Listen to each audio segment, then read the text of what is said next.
ಧಾರವಾಡದ ಕರ್ನಾಟಕ ವಿಶ್ವವಿದ್ಯಾಲಯ ಪ್ರತಿ ಬಾರಿ ಯಾವುದಾದರೊಂದು ವಿವಾದದಲ್ಲಿ ಸಿಲುಕೆ ಇರುತ್ತೆ. ಈ ಬಾರಿ ಇದು ಪಠ್ಯ ಪುಸ್ತಕದಲ್ಲಿ ದೇಶ ವಿರೋಧಿ ಬರಹ ಹಾಕಿದ ವಿಚಾರದಲ್ಲಿ ವಿವಾದಕ್ಕೆ ಸಿಕ್ಕಾಕೊಂಡಿದೆ. ಕರ್ನಾಟಕ ವಿಶ್ವವಿದ್ಯಾಲಯದ BA ಪದವಿ ಮೊದಲ ಸೆಮಿಸ್ಟರ್ನ 4ನೇ ಅಧ್ಯಾಯದಲ್ಲಿ ರಾಮಲಿಂಗಪ್ಪ ಬೇಗೂರು ಅನ್ನೋರು ಬರೆದಿರುವ ಪಠ್ಯವನ್ನು ಹಾಕಲಾಗಿದೆ. ಬೆಳಗು ಎಂಬ ಪುಸ್ತಕದಲ್ಲಿ ಭಾರತ ಮಾತೆ ಕೇವಲ ಚಿತ್ರವಾಗಿದೆ. ಅದು ಯಾವುದೇ ಹಿಂದೂ, ಮುಸ್ಲಿಂ, ಸಿಖ್ ಕುರುಹು ಕಾಣೋದಿಲ್ಲ ಅಂತ ಉಲ್ಲೇಖ ಮಾಡಲಾಗಿದೆ. ಅಲ್ಲದೆ ಭಾರತ್ ಮಾತಾ ಕಿ ಅಂತ ಯಾರಾದರೂ ಕರೆದ್ರೆ ಅದಕ್ಕೆ ಎಲ್ಲರೂ ಜೈ ಅಂತಾರೆ. ಆದರೆ ಈ ಜೈ ಎನ್ನುವ ಕಲ್ಪನೆ ಇನ್ನೊಬ್ಬರ ಸೋಲು ನೆನಪಿಸುತ್ತದೆ ಅಂತ ರಾಮಲಿಂಗಪ್ಪ ಬರೆದಿದ್ದಾರೆ. ಅಷ್ಟೇ ಅಲ್ಲದೆ ಭುವನೇಶ್ವರಿ ದೇವಿಗೆ ಕೂಡ ವಿರೋಧ ಮಾಡಿದ್ದಾರೆ. ಭುವನೇಶ್ವರಿ ಕೆಲವರಿಗೆ ಮಾತ್ರ ದೇವಿ, ಎಲ್ಲರಿಗೂ ಅಲ್ಲ ಅಂತ ಪಠ್ಯದಲ್ಲಿ ಬರೆದಿದ್ದಾರೆ. ಹಿಂದೆ ಭಾರತಕ್ಕೆ ರಾಷ್ಟ್ರೀಯತೆಯ ಕಲ್ಪನೆ ಇರಲಿಲ್ಲ.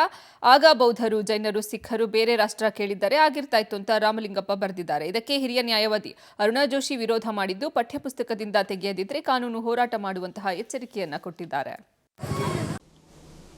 ಕೆಲವು ದಿನಗಳ ಹಿಂದೆ ಧಾರವಾಡದ ಪ್ರಸಿದ್ಧ ಕಾಲೇಜುಗಳ ವಿದ್ಯಾರ್ಥಿಗಳು ಮತ್ತು ಕನ್ನಡ ಪ್ರಾಧ್ಯಾಪಕರು ಕೆಲವರು ನನ್ನ ಹತ್ರ ಬಂದರು. ಬೇರೆ ಬೇರೆ ಕಾಲೇಜಿನವರು ಬೆಳಗು ಅನ್ನೋ ಒಂದು BA1 ಮತ್ತು BSW1 ಅಂದರೆ ಡಿಗ್ರಿ 1 B ಮ್ಯೂಸಿಕ್ 1 ಇದಕ್ಕಿರುವಂಥ ಪಠ್ಯಪುಸ್ತಕದಲ್ಲಿ ದೇಶ ವಿರೋಧಿ, ಸಂವಿಧಾನ ವಿರೋಧಿ, ಏಕತೆ ವಿರೋಧಿ ಅಂಶಗಳಿವೆ. ಅವನು ಕಲಿಸೋದು ಹೇಗೆ, ಬರೆಯೋದು ಹೇಗೆ ಮತ್ತು ಅತ್ಯಂತ ವಿಚಿತ್ರವಾದಂಥ ಲೇಖನಗಳಿವೆ. ಅವುಗಳ ಬಗ್ಗೆ ಏನು ಕ್ರಮ ತಗೋರಿ, ಅದನ್ನ ಏನಾದರೂ ಬಂದ್ ಮಾಡಿಸ್ರಿ ಅಂತ ನನ್ನ ಹತ್ರ ಬಂದರು. ಮೊದಲು ನಾನು ನಂಬಿರಲಿಲ್ಲ ಆ ರೀತಿ ಹೇಗಿರ್ಲಿಕ್ಕೆ ಸಾಧ್ಯ ಅಂತ. ಅವರ ಪುಸ್ತಕ ತಂದು ಕೊಟ್ಟ ಮೇಲೆ ನನಗೂ ಗಾಬರಿ ಆಯಿತು. ಅದರಲ್ಲಿ 24ನೇ ಪುಟದಿಂದ ಅನೇಕ ಸಂಗತಿಗಳಿವೆ. ಅವು ನಾವು ಆಶ್ಚರ್ಯವಾಗಿ ನೋಡಬಹುದು. ಮೊದಲನೇದು ಬರೀತಾರೆ ಭಾರತ ಮಾತೆಯ ಬಗ್ಗೆ. ಭಾರತ ಮಾತೆ ಎಂಬ ಕಲ್ಪನೆ, ಭಾರತ ಮಾತೆಗೆ ಜೈ ಅಂತ ತಮ್ಮ ಪ್ರಾಣವನ್ನು ಕೊಟ್ಟರು. ಆ ಘೋಷಣೆ ಸೋಲನ್ನು ನೆನಪಿಸುತ್ತದೆ ಅಂತ ಹೇಳಿ ಪಠ್ಯಪುಸ್ತಕದಲ್ಲಿ ಮಕ್ಕಳಿಗೆ ಬರೆದರೆ ಅವ್ರ ದೇಶದ ಬಗ್ಗೆ ಏನು ಅಭಿಮಾನ ಹುಟ್ಟಲಿಕ್ಕೆ ಸಾಧ್ಯ ಮತ್ತು ನಮ್ಮ ಪೂರ್ವಜರ ಬಗ್ಗೆ ತ್ಯಾಗ